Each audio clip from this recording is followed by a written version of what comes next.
So good morning guys, कैसे हैं आप सभी। आई होप आप सभी बहुत अच्छे होंगे और अपनी पढ़ाई बहुत अच्छे से कर रहे होंगे, साथ ही साथ अपना ध्यान भी रख रहे होंगे।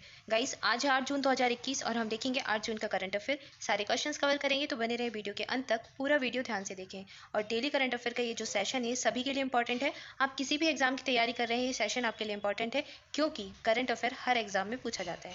आइए चलिए स्टार्ट करते हैं, देखते हैं पहला प्रश्न। और हाँ दोस्तों, अगर अभी तक आपने चैनल को सब्सक्राइब नहीं किया है और आप पहली बार इस चैनल पर आए हैं, तो सबसे पहले चैनल को सब्सक्राइब कर दें और बेल आइकन प्रेस कर दें, ताकि जो भी नया वीडियो है उसका नोटिफिकेशन आपको आसानी से मिल जाए। देखते हैं आज का करंट अफेयर। आइए स्टार्ट करते हैं। पहला प्रश्न है, 8 जून को कौन सा महत्वपूर्ण दिवस मनाया जाता है। तो ये मनाते हैं हम विश्व महासागर दिवस, वर्ल्ड ओशियन डे, 8 जून को मनाया जाता है। ठीक है। और विश्व दुग्ध दिवस कब मनाते हैं, ये मनाते हैं 1 जून को। इसके बाद विश्व खाद्य सुरक्षा दिवस, तो ये मनाया जाता है 7 जून को, यानी कि कल के दिन हमने मनाया था विश्व खाद्य सुरक्षा दिवस। और विश्व पर्यावरण दिवस, एग्जामिनर्स का फेवरेट क्वेश्चन, सभी को याद होगा कब मनाते हैं, 5 जून को मनाते हैं। ठीक है ना। अच्छा, विश्व खाद्य सुरक्षा दिवस तो मनाते हैं 7 जून को। एक मैंने आपको बताया था विश्व खाद्य दिवस यानी कि वर्ल्ड फूड डे कब मनाते हैं, वो मनाते हैं 16 अक्टूबर को, तो ये भी आप याद रखिए। आइए चर्चा कर लेते हैं विश्व महासागर दिवस के ऊपर, वर्ल्ड ओशियन डे।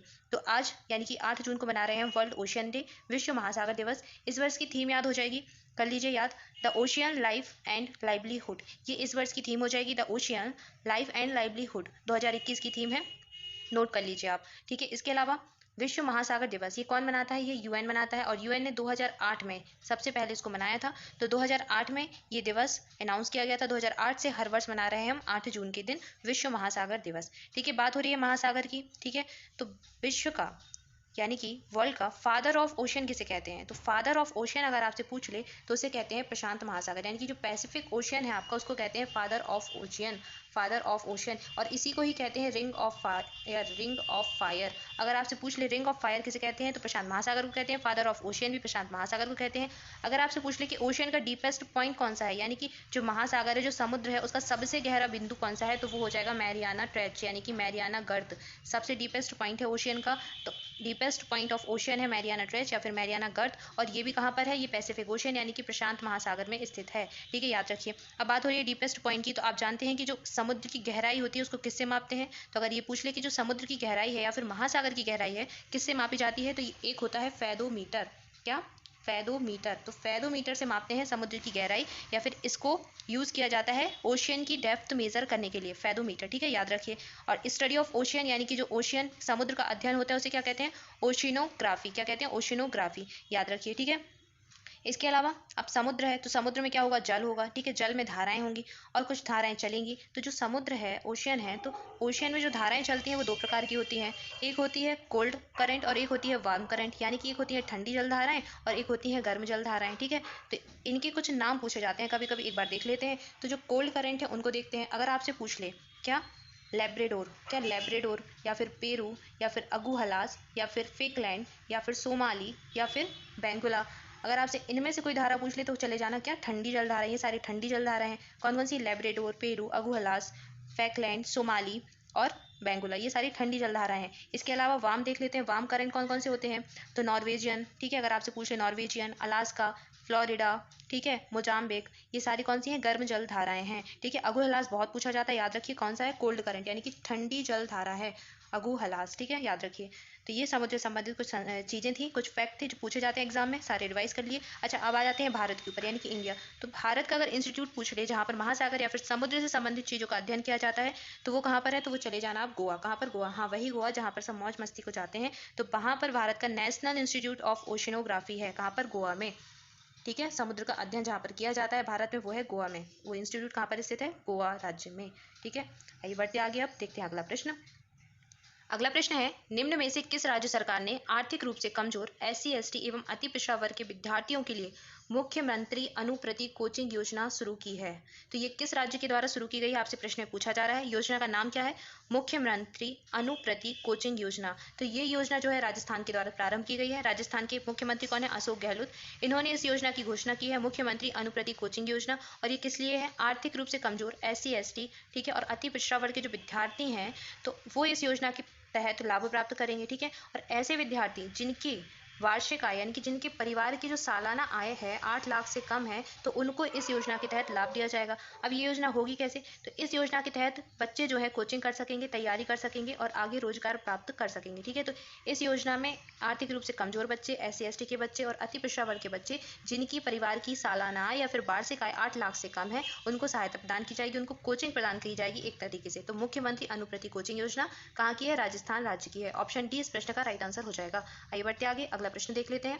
अगला प्रश्न है, हाल ही में किस राज्य सरकार ने ज्ञान कार्यकर्ताओं का समर्थन करके जो राज्य है उसमें नौकरी की संभावना को बढ़ावा देने के लिए नॉलेज इकोनॉमी मिशन लॉन्च किया है? प्रश्न में पूछा जा रहा है कि नॉलेज इकोनॉमी मिशन जो है वो किस राज्य ने लॉन्च किया है? तो ये लॉन्च किया गया है केरल राज्य के द्वारा। ठीक है, तो केरल सरकार ने ज्ञान कार्यकर्ताओं का समर्थन करके राज्य में नौकरी की संभावना को बढ़ावा देने के लिए नॉलेज इकोनॉमी मिशन लॉन्च किया है। ठीक है, इसके तहत कौशल को बढ़ावा दिया जाएगा, उच्च शिक्षा प्रणाली को और मजबूत किया जाएगा, तकनीकी परिवर्तन करने के लिए ये जो है मिशन लॉन्च किया गया। साथ ही साथ इसमें नॉलेज इकोनॉमी फंड भी है, जिसके तहत पहले 200 करोड़ रुपए दिए जाते थे, अब इनको बढ़ाकर कर दिया है क्या? 300 करोड़ रुपए। तो नॉलेज इकोनॉमी जो फंड है वो 300 करोड़ रुपए कर दिया गया है। और नॉलेज इकोनॉमी मिशन कहाँ का है? केरल राज्य का है। किस लिए है?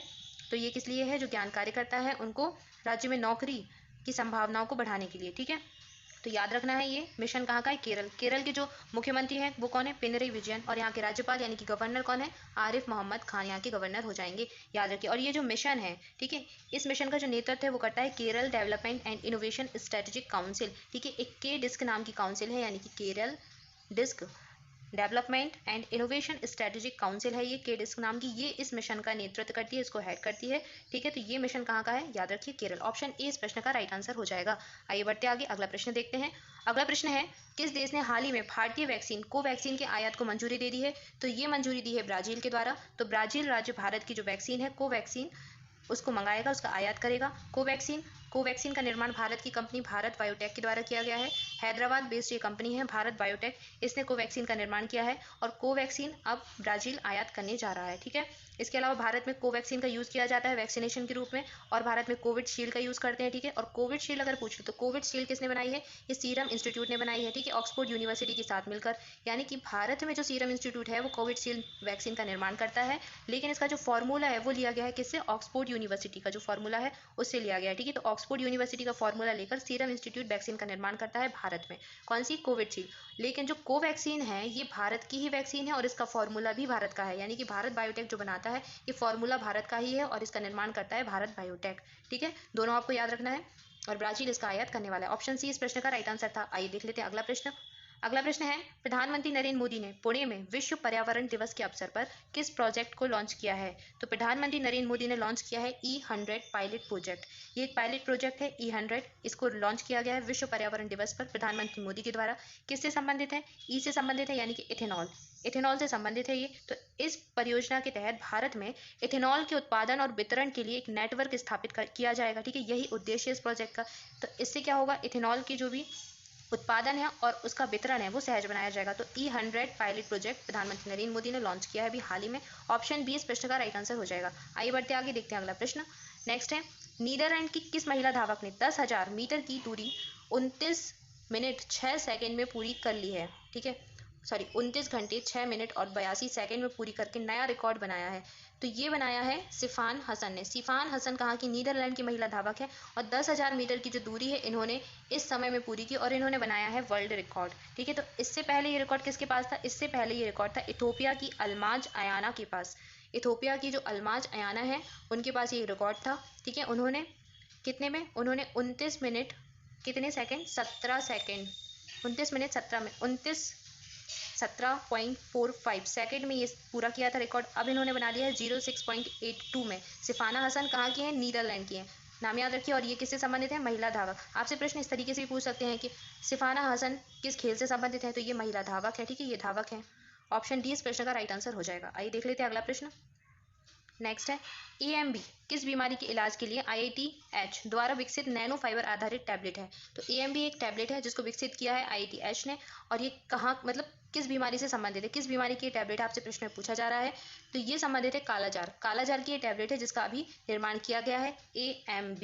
ठीक है, तो भारतीय प्रौद्योगिकी संस्थान IIT हैदराबाद ने की जो शोधकर्ता हैं उन्होंने एम्फोटेरिसिन बी नाम की एक नैनो फाइबर आधारित गोलियां विकसित की है, यानी कि टैबलेट विकसित की है, जिसे शॉर्ट में क्या कहते हैं, AMB। इसका फुल फॉर्म पूछ ले तो क्या हो जाएगा, एम्फोटेरिसिन बी एक टैबलेट है और नैनो फाइबर आधारित टैबलेट है, विकसित की है IIT हैदराबाद।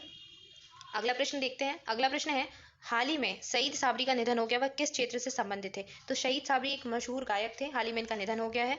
आप देख सकते हैं इमेज में, ये सईद साबरी। आपसे प्रश्न में पूछा जा सकता है कैसे, सईद साबरी जिनका हाल ही में निधन हुआ है वह किस क्षेत्र से संबंधित है, तो आपको गायक टिक कर देना है, ठीक है।